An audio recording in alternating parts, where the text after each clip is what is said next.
ام سلمہ کے نکاح کی بہت سی حکمتیں بھی محدثین نے بیان کی ہیں کہ ام سلمہ سے نکاح کرنے کی وجہ کیا تھی۔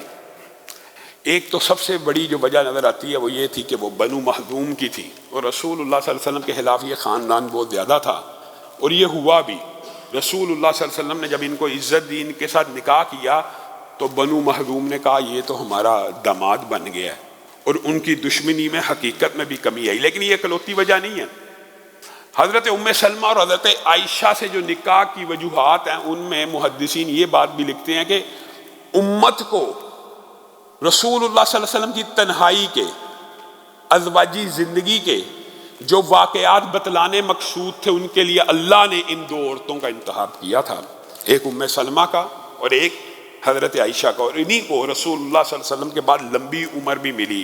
حضرت ام سلمہ 60 ہجری تک زندہ رہی، حضرت عائشہ بھی لمبی عمر تک زندہ رہی، اور ان کے ساتھ جو نکاح کی غرض و غایت تھی وہ یہ تھی کہ صحابہ کے مابین رسول اللہ صلی اللہ علیہ وسلم کی نجی عبادات، کچھ عبادات رسول اللہ ظاہر گھر بھی کیا کرتے تھے، پھر غسل طہارت کے مسائل امت کے لیے نمونہ رسول اللہ صلی اللہ علیہ وسلم کیسے پہنچنے تھے امت تک۔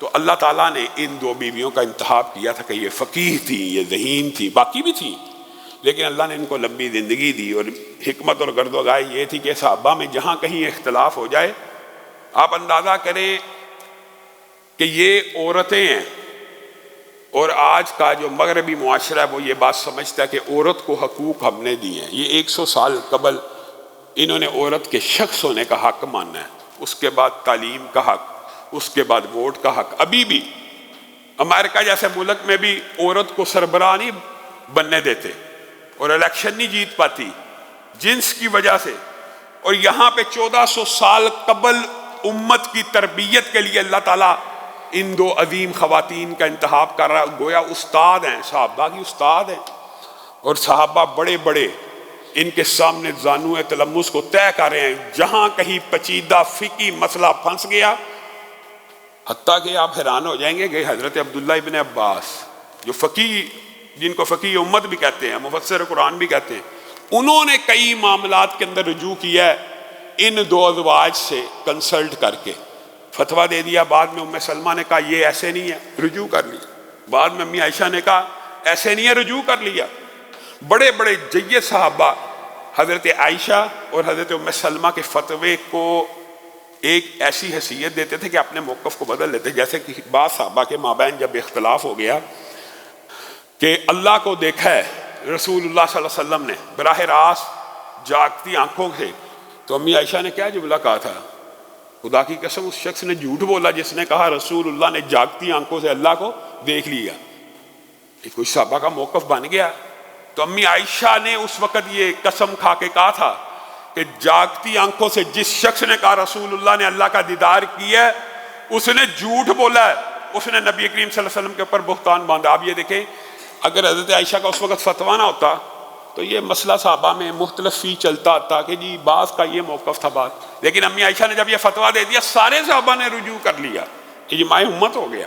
اسی وقت کسی صحابی نے پھر یہ نہیں کہا کہ امی عائشہ غلط کہتی ہے، اور امی عائشہ نے اور بعض صحابہ نے پھر اس کی وضاحت کی ہے۔ یہ موضوع فقہی نوعیت کا، لیکن بات آئی ہے تو سمجھ لیجئے، رسول اللہ صلی اللہ علیہ وسلم نے جاگتی آنکھوں سے حالت بیداری میں، نہ واقعہ معراج میں، نہ اس دنیا میں اللہ کا دیدار کیا۔ ہاں، رسول اللہ صلی اللہ علیہ وسلم نے حالت خواب میں اللہ رب العزت کا دیدار کیا ہے، اور وہ حدیث صحیح ہے کہ اللہ تعالیٰ کو میں نے بہترین خوبصورت شکل میں دیکھا۔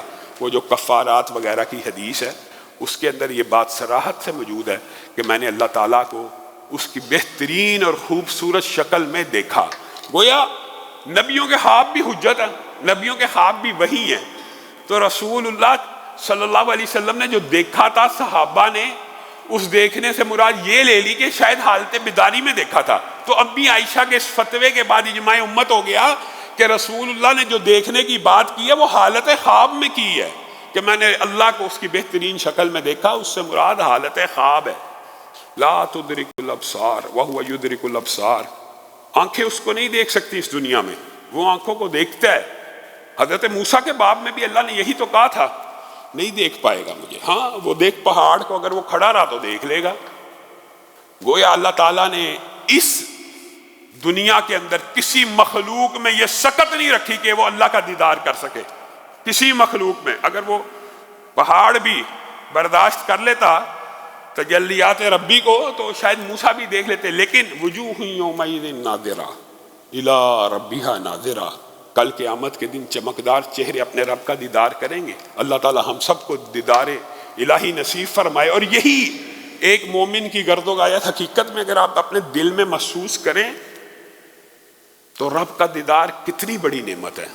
میرا خالق، میرا مالک، سانسوں کو چلانے والا، خون کو چلانے والا، دھڑکنوں کو پیدا کرنے والا، جسم کی نشو و نما کرنے والا، زندگی کی نعمتوں سے مالا مال کرنے والا، حیات کی تمام اجزاء کو دینے والا وہ رب ہر بندے کے دل میں، ہر مخلوق کے دل میں یہ ایک نیچرل اور فطری خواہش ہوتی ہے کہ میں اپنے خالق کا دیدار کروں. اللہ تعالی ہم سب کو نصیب فرمائے.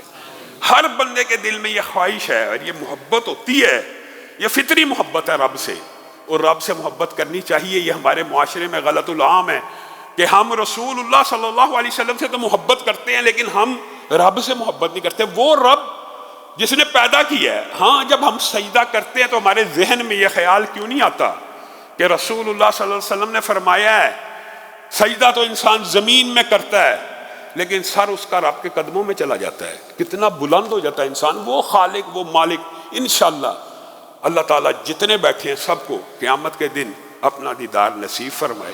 اور یہ وہ نعمت ہے، محدثین کا اس بات کے اوپر بھی اتفاق ہے، یہ کوئی چھوٹی نعمت نہیں ہے، ہم نے اس کو معمولی بات سمجھا. وہ خالق مالک جس نے کائنات کے ذرے ذرے ہر شے کو بنایا ایک دن اپنے حجابوں کو اٹھا دے گا. ایک دن بندہ اپنے رب کو دیکھ لے گا. یہ کوئی معمولی نعمت نہیں ہے، یہ بہت بڑی نعمت ہے. اور محدثین کہتے ہیں یہ وہ نعمت ہے کہ جس کو پا جانے کے بعد جنتی بھی پکار اٹھیں گے اللہ اس نعمت نے جنت کی ہر نعمت کو ہیج کر کے رکھ دیا. اللہ تعالی ہم سب کو اس نعمت سے بہرحال فرمائے.